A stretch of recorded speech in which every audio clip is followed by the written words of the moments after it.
और छठा सप्ताह फिर खाली जाता है और ये 7वां सप्ताह चल रहा है। आज इसका अंतिम दिन। इक्षु रस, गन्ने के रस की बारिश हुई। हमारे संत बता रहे थे कि उन्होंने देखा कि कहीं ऐसा वातावरण पैदा हुआ आकाश में और छोटे छोटे सांप के बच्चे जमीन पे गिर रहे, सांप की बारिश होती है। और मैंने देखा मेंढक झाबुआ जिले में देखा बारिश हुई और बारिश के साथ में छोटे छोटे मेंढक के बच्चे बहुत सारे इकट्ठे हो गए, गिर रहे हैं, ऊपर से देखा गया। तो ये समुद्र भी होते हैं। मेंढक पंचेंद्री है, पंचेंद्री दोनों तरह के होते हैं, गर्भज भी होते हैं, गर्भ से पैदा भी होते हैं, और समुद्र भी होते हैं, समुद्र भी पैदा होते हैं, दोनों तरह के पैदा होते हैं। तो यह कहा गया कि बारिश होती है। तो याद रखना, तो सावन बंदी एकम उस दिन क्या हुआ, क्या शुरू हुआ, याद कर सकते हो, बता सकते हो? छोटा सा प्रश्न है। सावन बंदी एकम से चातुर्मास शुरू होता है। अब लगा लो, अब ये 7-7 दिन की 7 बारिश, 7 से 7 का गुणा करे 49वां दिन है नॉर्मली। फिर आगे 70 दिन बाकी रहते हैं, तो बीच में ये संवत्सरी आती है।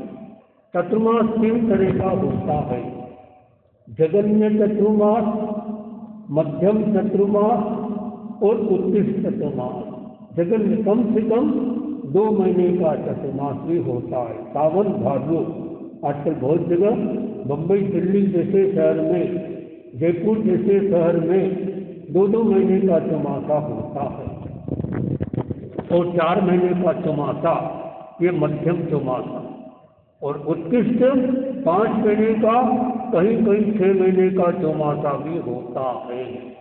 तो यह दूसरा आरा। तो आप बोलेंगे कि ये पहला आरा कब आया? तो पहले तो ये जानो, कोई आपसे पूछ ले कि अभी कौन सा आरा चल रहा है, तो क्या जवाब दोगे? 5वां आरा चल रहा है। और वो भी कौन सा? काल को 2 भागों में बांटा। जैन आचार्यों ने काल को 2 भागों में बांटा, अवसर्पणी काल और उत्सर्पणी काल। सर्पणी की विशेषता दी गई, सर्पणी का फूस छोटी होती है और मुंह चौड़ा होता है। तो नीचे से ऊपर आए ये विकार, ये है उत्सर्पणी, और मुंह से जीभ की तरफ गए ये अवसर्पणी। वहाँ ह्रास हुआ और यह विकास हुआ। तो अभी क्या चल रहा है? अवसर्पणी। हर चीज का ह्रास चल रहा है, अच्छाइयाँ बढ़ती जा रही है और बुराइयाँ बढ़ती जा रही है। और वो भी जो अवसर्पणी काल चल रहा है उसका नाम रखा गया हुंडा अवसर्पणी काल। हुंडा अवसर्पणी काल में अछेरे हुए, 10 अछेरे आश्रय जो तीर्थंकर होने वाले होते हैं उनके लड़का होता है, लड़की नहीं होती, ऐसा नियम है। लेकिन भगवान ऋषभ के लड़की हुई और महावीर स्वामी की लड़की हुई, तो ये अछेरा है। तीर्थंकर साधु बनता है, साध्वी नहीं बनती। लेकिन मल्लीनाथ ये महिला थी, ये तीर्थंकर बनी। इस तरह से ये अछेरा है। जो चक्रवर्ती होता है उसकी हार नहीं होती, लेकिन चक्रवर्ती का मान भंग हो गया। किसने किया? उसके भाई ने, बाहुबली ने। उसकी कोई गलती नहीं, ये होनार होती है। बाहुबली के मन में चिंतन आया कि जब पिताजी ने सारे राज्य सबको दे दिया है, फिर ये क्यों मेरे से मांगता है? और ये नियम है, जब तक सारा राज्य नहीं मिल जाए तब तक वो चक्रवर्ती नहीं बन सकता। तो आदेश, एक संदेश भेजा बाहुबली के पास, वो बहलिस देश में था, कि या तो तुम अपना राज्य दे दो या फिर युद्ध के लिए तैयार हो जाओ। उन्होंने कहा मैं ऐसे कैसे राज्य दे सकता हूँ, युद्ध के लिए तैयार हो गया। घमासान युद्ध हुआ। ये अवसर पड़ी का विशेषता, दो सगे भाई, दोनों मोक्षगामी जीव, दोनों उसी भोग में मोक्ष हो गया। बाहुबली और भरत एक ही पिता के दो लड़के थे, माता अलग हो सकती है पिताजी, तो कोई समाधान नहीं हुआ। तो फिर चिंतन आया कि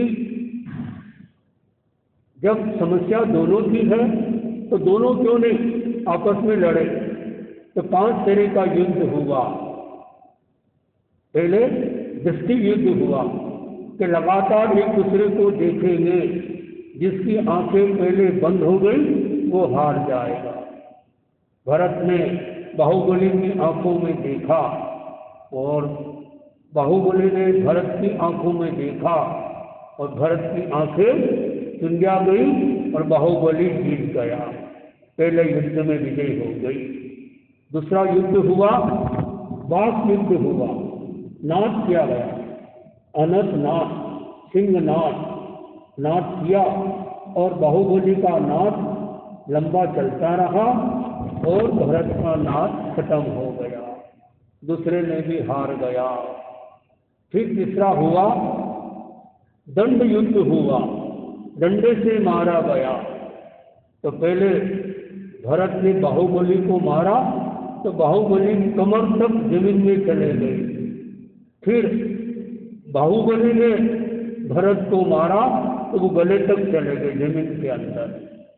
फिर मुट्ठी दंड पहाड़ हुआ, बाहु युद्ध हुआ, कुश्ती लड़ी गई और अंत में फिर लगा, उछाला गया और उछाल दिया। बाहुबली ने भरत को उछाल दिया। अब सोचा अनर्थ हो जाएगा। देवताओं ने भी कहा लोग क्या कहेंगे, 2 सगे भाई ऐसे लड़ते हो थोड़ी से राज्य के लिए, और ये भरत तो मर जाएगा। और तत्काल बुद्धि जागी बाहुबली की, अपने भाई को दया की, हाथ को लंबा किया और उसको संभाल लिया। इतना होने के बाद भी भरत से रहा नहीं गया। भरत ने सोचा मुझे सभी युद्ध में हरा दिया, अब मैं तो चक्रवर्ती हूँ, अभी हुआ नहीं हूँ, होऊंगा। मेरे पास में चक्र है, सुदर्शन चक्र, इस चक्र को तोड़ता हूँ और फिर उसको खत्म कर दूंगा। जब आदमी को आवेश आता है तो फिर तो दिखाई नहीं देता कि कौन भाई है, कौन पत्नी है, कौन पति है, सब भूल जाता है। और उसने बाहुबली ने चक्र छोड़ा और फिर सीधा भरत जी ने चक्र छोड़ा, बाहुबली के पास गया। बाहुबली 63 साल का पुरुष में तो नहीं आते, लेकिन वो ब्रज ऋषभ नारा, ऐसा शरीर, संगनन, कुछ भी नहीं हुआ। और उस चक्र ने क्या किया, 3 प्रदक्षिणा की और वापस वो भरत जी के पास आ गया। अब कहते हैं कि एक धीरज की भी सीमा होती है। अब बाहुबली से रहा नहीं गया, फिर 5 युद्ध में हार गया और फिर अब मुझे मारने के लिए चक्र छोड़ता है। अब मेरे से कोई बुरा नहीं, मुट्ठी उठाई और मारने के लिए जाने लग गया। देवता ने कहा जो सहस्त्रम सहस्त्राणम संगामे बुद्धे जिने एकम जिने से अपाणम देश से कर्मो, कि युद्ध में 10 लाख योद्धाओं को जीतने वाले की अपेक्षा सबसे बड़ा कौन होता है, विजयी, जिसने अपने को विजयी बनो। हमारे गुरुदेव की पुस्तक है, विजयी बनो, सुखी बनो और संपन्न बनो। वो उसकी पुस्तकें हैं, पुस्तक भी बहुत काम करती है। तो फिर उन्होंने सोचा अब मेरी मुट्ठी खाली ना जाए। मुट्ठी को मारने के लिए दौड़ने लगाया था, अब मुट्ठी खाली ना जाए तो चेतना बदली, उस मुट्ठी को कहाँ पे डाला, अपने माथे पर। 5 मुट्ठी करे लोए, 5 मुट्ठी से नोच होता, जो नोच किया जाता उसका नियम हो सबसे पहले सिर का ये चोटी वाला भाग निकाला जाता है, फिर दाईं साइड, फिर बाईं साइड, फिर आगे, फिर पीछे, पंचमुखी। एक लोच करने का भी एक कला होती है कि लोच कैसे किया जाए। और कोई अगर जानकार नहीं हो, बाल निकाल दे, बाल के साथ खून भी निकल जाए तो फिर दिक्कत पड़ सकती है। तो फिर उन्होंने दीक्षा ले ली। अब मन में चिंतन आया, मेरे से जो भाई है वो छोटे भाई है, उन्होंने दीक्षा ले ली, लेकिन ये दीक्षा मैंने बाद में ली। एक नियम है, जो दीक्षा पहले लेता है वो बड़ा होता है और दीक्षा बाद में लेता है वो छोटा होता है। तो एक अहंकार बाकी रह गया, बोले मैं नहीं जाता हूँ, वंदना करने क्यों जाऊँ, मैं यहीं खड़ा रहता हूँ। खड़े खड़े हो ध्यान, कितने समय तक, 12 महीने तक, 1 साल लगातार ध्यान की मुद्रा में बाहुबली खड़े थे, अडोल खड़े हैं। और ऐसी स्थिति बन गई, पैरों में पक्षियों ने घोंसले बना लिए, सांप ने बिल बना लिए, और लेकिन वो पत्थर की तरफ अडोल खड़े। आज भी वो मूर्ति श्रवण बेल गोला जो मैसूर के पास में देखकर आया, कितने 56 फीट ऊपर ऊंची, एक ही पत्थर की बनी हुई है। और उसकी प्रतिरूप छोटी मूर्ति मेवाड़ में, मेवाड़ भवन देवगढ़ के पास खामली घाट, वहाँ भी आ गई। एक मेवाड़ भवन बना हुआ है, वहाँ भी एक मूर्ति, उसका एक रूप ऐसी मूर्ति जैसी है। मूर्ति भी प्रेरणा देती है। तो यदि कोई आपसे पूछ ले कि आप लोग तेरापंथी हो, आप मूर्ति को मानते कि नहीं मानते, तो क्या जवाब दो? हैं? मानते हैं? बोलो बहनों, मूर्ति को मानते हो कि नहीं मानते हो? तेरापंथी है, क्या मूर्ति को मानेंगे? बोलो, ऐसा सब मानते, पहले सुना है तो जवाब सही दे रहे। अगर हम मूर्ति को मूर्ति नहीं माने तो हम पहले कुछ स्थान में आ जाए। मूर्ति को मूर्ति मानने में क्या दिक्कत है? मैंने ये तो नहीं कहा कि मूर्ति पूजा करते कि नहीं करते, मूर्ति को मानते हैं। मानना अलग चीज है, जानना अलग चीज है, और उसको काम में लेना अलग चीज है। तो कोई आपसे पूछ ले तो भावुकता में मत कहना हम तेरापंथी मूर्ति को नहीं मानते। अब तत्व ज्ञान होगा तो आप कैसे बोले हम मूर्ति को मानते। मूर्ति को क्या मानते? मूर्ति को मूर्ति मानते। जिसकी मूर्ति है, पत्थर की मूर्ति पत्थर की मूर्ति मानते हैं, पंच धातु की पंच धातु की मानते हैं, मूर्ति को मूर्ति मानते हैं। तो यह बाहुबली ने चिंतन किया, मैं नहीं जाऊंगा। और फिर भगवान ऋषभदेव जो केवल ज्ञानी हो गए थे, उनके मन में चिंतन आया कि सब तो मेरे पास में आ गए, सब मेरे लड़के विकसित हो गए, 98, एक ही बाकी रह गया। कौन सा? बाहुबली। उसने दीक्षा ले ली, लेकिन वो आता क्यों नहीं? तो इसके मन में क्या है? अहंकार, कि मैं बड़ा हूँ उम्र में और मैं छोटे को कैसे वंदना करूं। अपनी 2 लड़की, ब्राह्मी और सुंदरी, वो भी साथी बन गई, उनको भेजा और वो गए और वो बोले वीरा म्हारा गज थकी उतरो, ये गीत गाया ध्यान की मुद्रा में। कान में शब्द पड़ गए, बोले ये आवाज तो मेरी बहनों की है, और ये बहनें कैसी कहती है कि गज थकी उतरो, यानी हाथी से नीचे उतरो। मैं हाथी पे कब चढ़ा हूं? मैं तो चढ़ा ही नहीं। फिर चिंतन चला, मैं अहंकार रूपी हाथी पे खड़ा हूं। मैं वंदना करने क्यों नहीं जा रहा हूं? कि मेरे मन में अहंकार है। बस मिटा, पैर आगे बढ़ाया, अहंकार मिट गया। क्या हो गया? केवल ज्ञान हो गया। तो यह ऐसा होता है। तो ये आर्य को समझना जरूरी है। तो 2 काल हो, अवसर्पणी काल, उत्सर्पणी काल। तो जो अवसर्पणी काल, जो पहला आरा होता है, वो इनका समय देखिए। पहला आरा है वो 4 करोड़ा कोरी सागर का, कोटा कोटि सागर, 4। अब सागर की परिभाषा जानोगे आप तो आपको पता चलेगा कि 10 पल्युकम का एक सागर होता है। 10 पल्युकम। पल्युकम किसे कहते हैं? 4 कोस ऊंडा एक कुआ, गड्ढा, 4 कोस, 3 किलोमीटर का एक कोस होता है। 4 कोस कितना बताइए आप? यहाँ से कहाँ पहुँच जाए आप? सूरज पहुँच जाए, कुंवरिया पहुँच जाए, इतना लंबा। उसको योगिक से ढालों से भरा गया, धसाधस, और ऐसा भर दिया कि उसके ऊपर से यदि चक्रवर्ती की गाड़ी में निकले तो एक भी बाल न हिले, और अगर हर 100 साल में एक बाल निकाला जाए, जिस दिन वो सारा कुआं खाली हो जाए उस दिन 1 पल्युकम होता है। ये पल्युकम की परिभाषा, ये बार बार शब्द आता है। योजन भी आता है, 4 कोस का योजन होता है। इस तरह से तो पहला आरा जो था वो था 4 कोटा कोटि सागर का।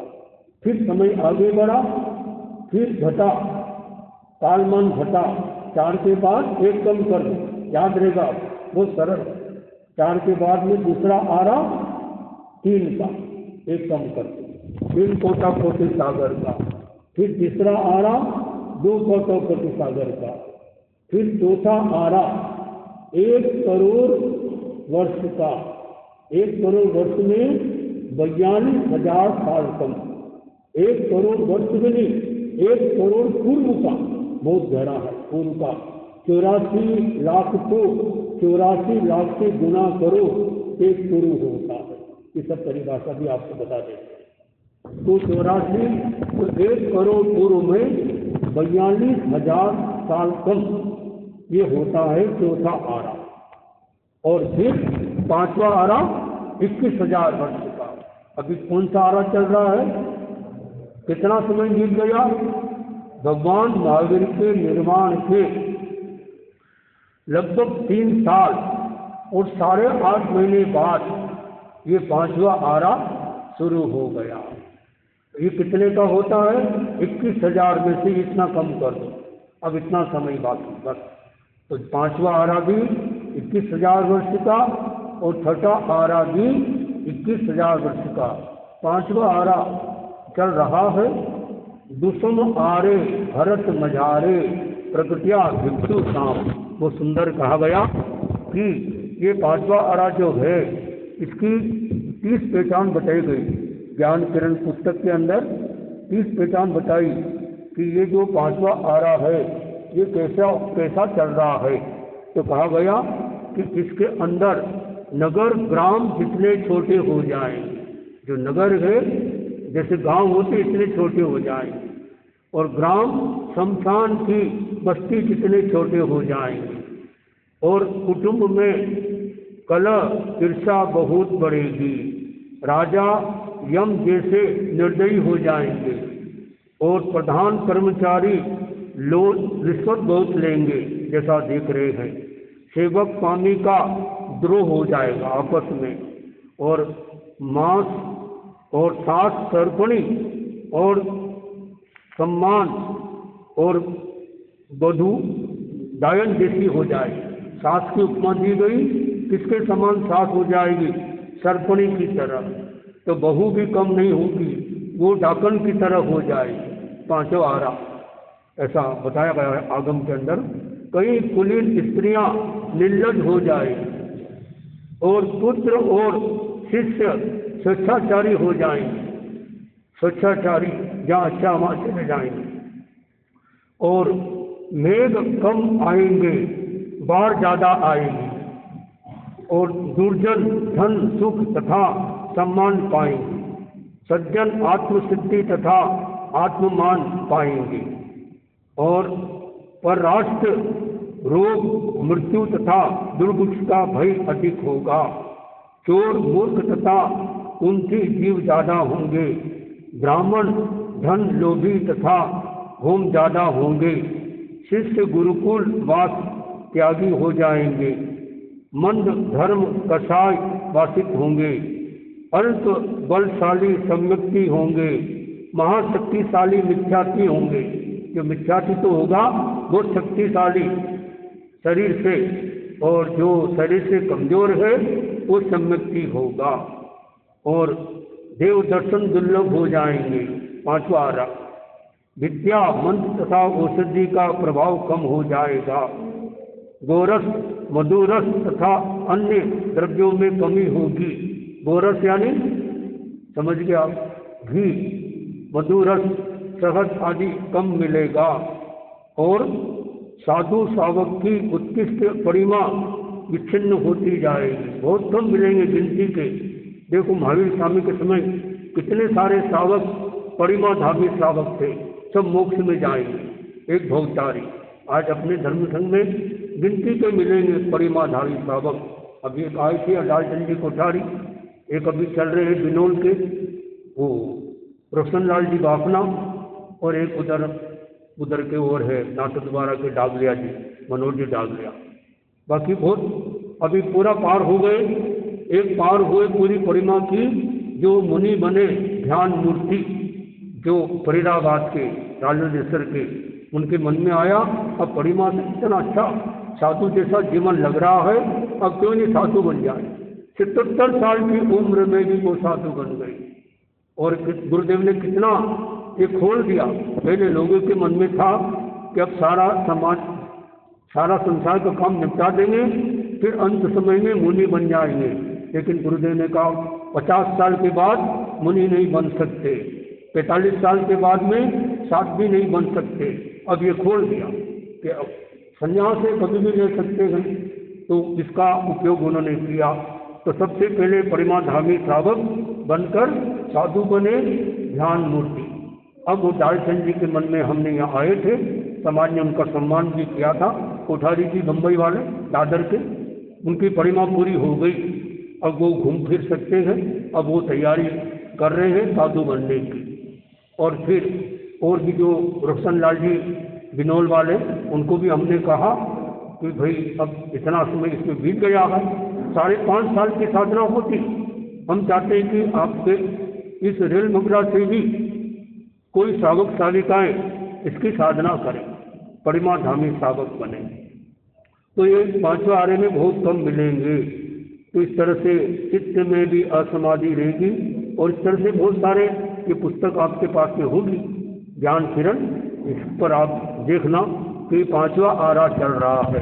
तो हमारा सौभाग्य है कि दुसम आरे भरत मझारे प्रगट्या भिक्षु शाम, हमारे 5वें आरे में हमको ये प्राप्त हुआ। ये 5वां आरा होता है जो 21,000 वर्ष का होता है, और छठा आरा जो आएगा